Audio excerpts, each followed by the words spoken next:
Hey guys, welcome to the Hour of Devastation Commander Deck Builder Challenge videos. If you're watching the gameplay, there are 4 other Deck Builder Challenge deck techs all around. Check the links. And then if you're watching a deck tech, check the link. And then 3 other links for those deck techs and the gameplay. We're learning how to do links. Yes, we're trying to push the limit. So look, a link. Check them out. Hopefully you like it.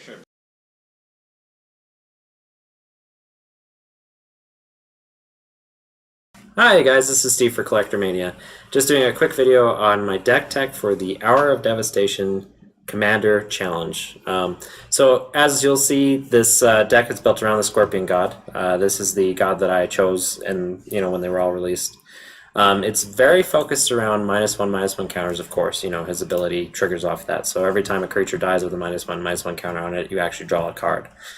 These commanders are absolutely insane, as I've said multiple times in multiple videos at this point. Just being able to come back to your hand instead of going to the command zone, making it so you don't have to pay that commander tax on it. It's really nice. Do I think this is the most powerful out of the 3? Maybe not. I don't know. We'll see in our gameplay which one comes ahead. I don't know. Neheb might actually beat us all down. That's what I'm think is going to happen, but we'll see.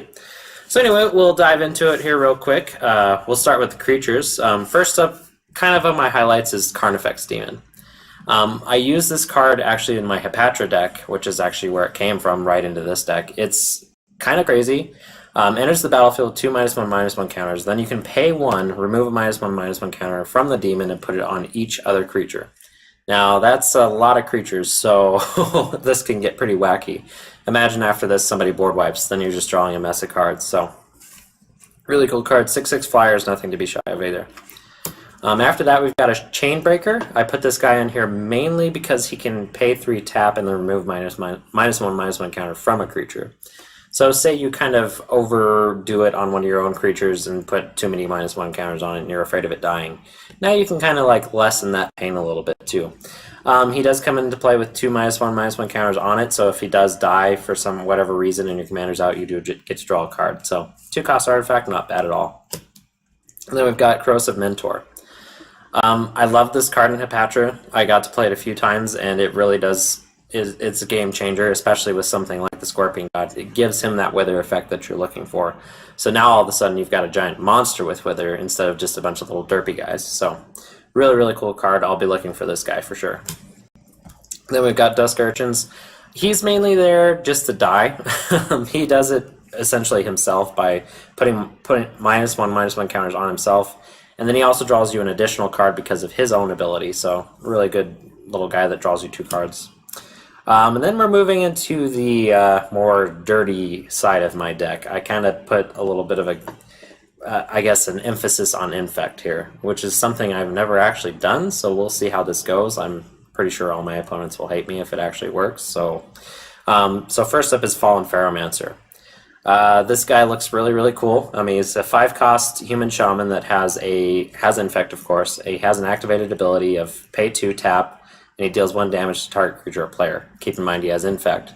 So even if you're hitting a creature, you're putting that -1/-1 counter on it, and then you're drawing when he dies. But if you're hitting a player, that could get pretty scary pretty fast, especially with the amount of Proliferate in the deck, as you'll see in a little bit.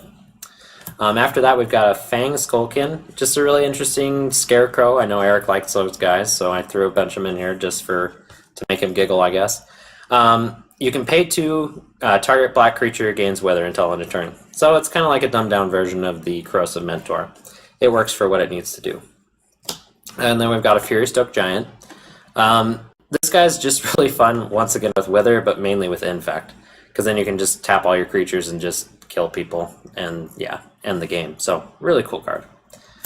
Grim Poppet, we actually lost when Seth made copies of this last time, so I'm not anticipating that happening again, but we'll see. You never know. So just a really cool card. It comes in, has 3 -1/-1 counters on it, and then you can move those counters around as you see fit. So really cool, especially if you can put them back on him and then just keep dishing them out. Really cool. And then we've got Hand of the Praetors. This again moves back to the Infect, I guess, aspect of the deck. This one is going to make Skithirex really intimidating really fast. It's going to make pretty much any of my other Infect guys really scary fast. So really cool. Plus it has whenever you cast a creature spell with Infect, target player gets poison counter on him. So really interesting there. Then we've got Hate Flare. I just had to include this guy, just being able to untap and then deal damage equal to his power to target creature or player. Really, really good. Especially if you give him Infect. Then we've got Ichor Rats. Really nice way to just get counters on people. It does do it to yourself as well, so just be kind of careful, you know, when you think about that. And proliferating, you don't want to go out at the same time. You want them to be one ahead of you at least, so keep that in mind. Then we've got Kolrath Knight. This card is definitely, you know, one of the first cards that anybody thinks of when you're thinking of the Scorpion God. It essentially makes it so your opponents can't block your creatures because they have counters on them. So really, really cool. Just use one of those effects like the Carnifex Demon, and then all of a sudden no one can block. Really, really fun. Then we've got Necro Skitter, so all those creatures that are dying with -1/-1 counters are coming back under your control. Really, really good card. I am excited to play with this one, especially, you know, it's got a big butt, so it can block a lot of stuff as well. Another Infect guy and Plague Stinger. I think there's in total like 6 of these Infect creatures in here. It probably needs to be boosted up a little bit, but I'm not sure which ones to use, to be honest. Like I said, I haven't played Infect in EDH ever, so we'll see. There might be some play testing that needs to happen here. So, and then of course we've got the big daddy of Infect, and that's Skithirex the Blight Dragon. I'm definitely looking forward to swinging at anybody with this. I think it'll be a lot of fun. Probably won't be able to get through to Kiley, so we'll see about those other 2 opponents of mine. Okay, and then we've got a Soul Scar Mage. As you'll see throughout the rest of the deck, if you look at the tapped out list, there's a lot of spells that deal damage to creatures. The main reason for that is this guy. I really want that to be a thing, so I'm kind of pushing it. I know it's kind of tough to lean on one creature like that in your 99 card deck, but I really want it to happen, where you just do a Blasphemous Act or something like that and give everybody Infect counters, or not Infect counters, -1/-1 counters. Plus, it's just a cool card. And then I've got a Stigma Lasher. Great with Wither, of course. If he deals combat damage to somebody, that player can't gain life for the rest of the game. I don't think I'll run into that a whole lot, but when I'm playing this deck outside of this, it might happen quite a bit. So, cool card. And then we've got a Whispering Spectre, another Infect card. Can also sacrifice him to make somebody discard cards, so who knows if that'll become relevant. We'll see. Okay, so moving on from creatures, we'll move into our artifacts. I think there's like 6 or 8 or something in the entire deck.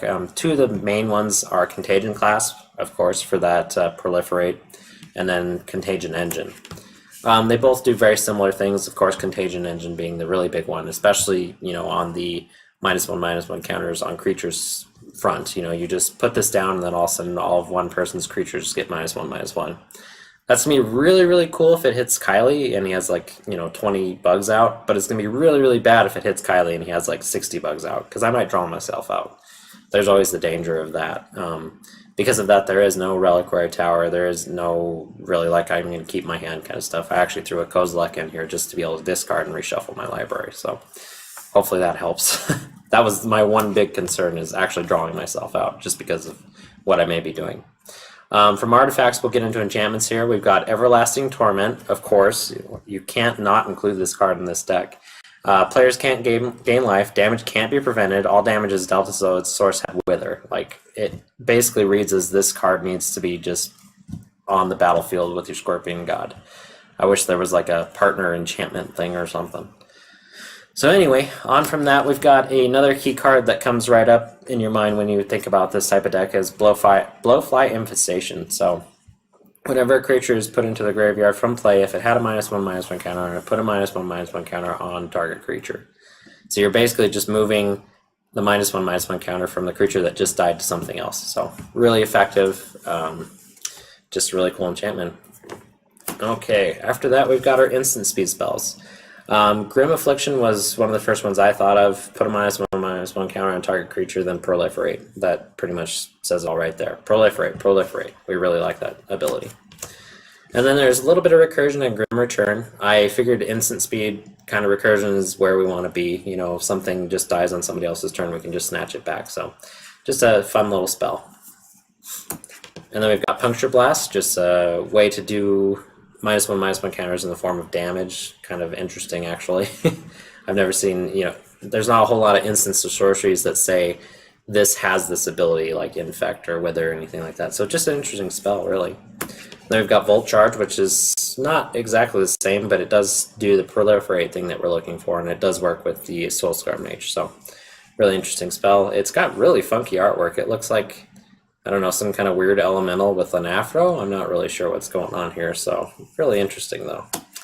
And then we've got a new card, Hour of Glory. I was fortunate enough to pull a foil in my pre-release, so I'm really excited to actually have this in here.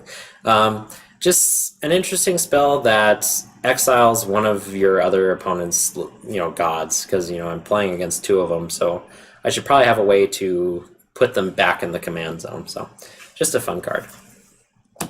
Okay, and then Sorceries. We've got an Insult and Injury, or Insult to Injury, I guess it is. Once again, when we're talking about like Soul Scar Mage, we really like damage effects, and then also going back to Infect, the dirty aspect of the deck again. Like having this and then swinging with Skithirex is just going to be brutal. You're probably just going to kill that player. So really, really good. There's a few other things like the Fury Stoke Giant guy that comes down and gives all your creatures, tap, and they can do 2 damage to players. Like that could win the game if you have enough things out, stuff like that. So just a lot of fun. Really like this card. It was probably one of my favorites from Mom and Cat. Okay, and then after that, we've got Caress of Phyrexia.